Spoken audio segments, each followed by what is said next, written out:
AI টুল ব্যবহার করে শুধুমাত্র মেয়েদের ছবি ব্যবহার করে তাদের ভিডিও তৈরি করছে কিছু মানুষ। এতে করে কি মেয়েরা গুণাগার হবে? এবং এর ভয়াবহতা যদি আলোচনা করতে দেখুন, এআই টুলের কথা একটু আগে আমরা অন্য প্রশ্নের প্রসঙ্গে বলছিলাম যে এই টেকনোলজি ব্যবহার করে আজকাল মানুষ যা তা করতে পারছে। একটা ভিডিও তৈরি করছে, বাজে জিনিস তৈরি করছে, একটা মানুষের ছবি পাইলে তার ছবি দিয়ে তাকে দিয়ে বাজে জিনিস তৈরি করে ফেলছে, অথবা ছবি ছাড়াও অনেক সময় তৈরি করা যাচ্ছে। এগুলো সবগুলো হলো জাহান্নামে যাওয়ার বহুবিধ রাস্তা ওপেন হচ্ছে। কিয়ামত নিকটবর্তী হচ্ছে মানে হলো মানুষের জন্য জাহান্নামে যাওয়াটা ডালবাত হয়ে যাবে, ইজি হয়ে যাবে, আর জান্নাতে যাওয়াটা ডিফিকাল্ট এবং কঠিন হয়ে যাবে। সেই সময়টা আমাদের সামনে চলে আসছে। দিন যত যাচ্ছে তত সামনে আমরা অগ্রসর হচ্ছি।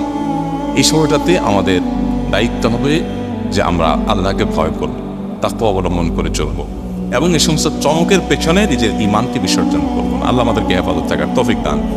এখন প্রশ্ন হলো, যে মেয়েদের ছবি ফেসবুক সোশ্যাল মিডিয়াতে ছেড়ে দিয়েছেন আপনি, সেই ছবি দিয়ে এআই টুল ব্যবহার করে আপনার আর্টিফিশিয়াল ইন্টেলিজেন্সে দিয়ে আপনার নেকেড ভিডিও তৈরি করা হচ্ছে, তাহলে মেয়ের গুনাহ হবে কিনা যার ছবি ইউজ করা হবে? এর উত্তর হলো, কোনো মেয়ে মানুষ, কোনো মহিলা মানুষ, প্রাপ্তবয়স্ক মানুষ তার নিজের সুন্দর ছবি, পর্দা ছাড়া ছবি যদি তিনি সোশ্যাল মিডিয়া ছেড়ে দেন, তাহলে সেক্ষেত্রে এই ছবির অপব্যবহার করে যে গুনাহগার হচ্ছে, যে খারাপ জিনিস তৈরি করছে, সে তো আসল কালপ্রিট, আসল অপরাধী আছেই।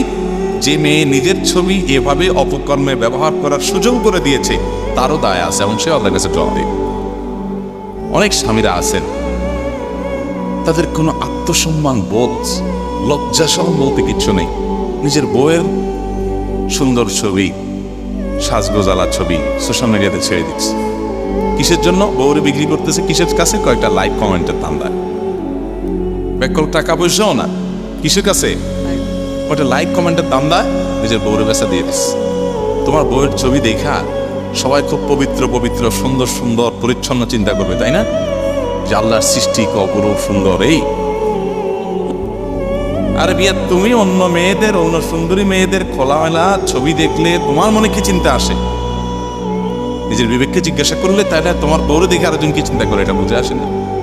আত্মসম্মান বোধটুকুও নাই, হিতাহিত জ্ঞানটুকু নেই যে আমার বউ, মোহরের টাকা পরিশোধ করলাম আমি, বিয়ের বাজার করলাম আমি, শ্বশুরবাড়িতে মিষ্টি ফিষ্টি সব নেই আমি, এই ছবি দিয়ে দিলাম রাস্তায়, মজা নিয়ে বেড়াবো গোটা দুনিয়ার মানুষ। কত নির্লজ্জ, কত বেকুব মার্কা মানুষ এটা হতে পারে।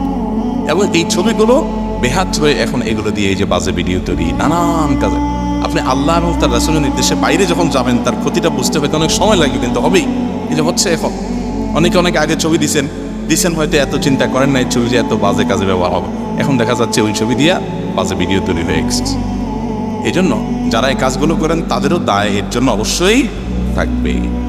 ভাইরা, হারাম কোনো কিছু করবেন, তার প্রায়শ্চিত্ত আপনাকে নানাভাবে ভোগ করতে হতে পারে।